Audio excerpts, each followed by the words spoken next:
Tu as de la papaye à la maison? Fais cette recette. Je vais commencer par éplucher une papaye.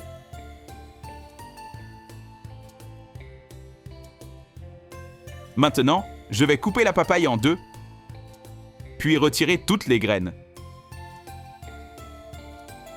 Une fois ça fait, nous allons couper la papaye en lanières. Et avant que j'oublie, dis-moi de quelle ville tu nous regardes pour t'envoyer une accolade spéciale. L'accolade d'aujourd'hui va à Marc Dubois de Toulouse. Je suis contente que nos recettes te plaisent. Puis en dés. Dans un blender, je vais mettre 2 tasses de lait concentré, une tasse de crème fraîche,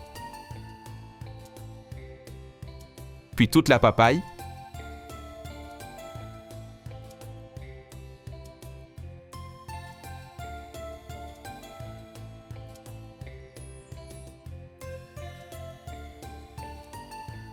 une tasse et demie de lait,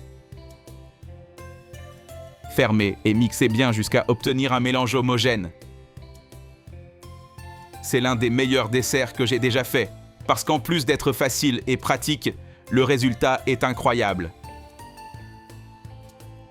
Pendant ce temps, dans un récipient, je vais mettre 24 g de gelée sans saveur, 10 cuillères à soupe d'eau, bien mélanger, puis mettre au micro-ondes pendant 30 secondes. Nous allons arrêter le blender et ajouter la gelée ici dedans. Pour finir, refermer et mixer à nouveau. Si tu aimes la papaye, mais que tu veux la manger d'une autre façon, cette recette est parfaite pour toi.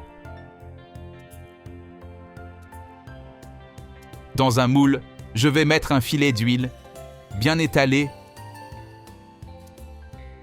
Dis-moi si tu as une recette dans laquelle tu utilises de la papaye, j'aimerais beaucoup la connaître. Ajoutez tout le mélange du blender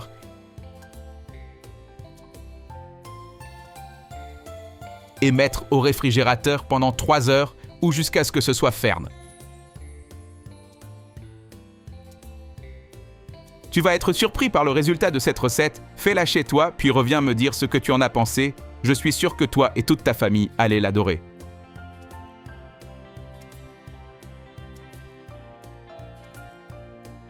Ce pudding à la papaye est délicieux. Tu vas le regretter si tu ne le fais pas.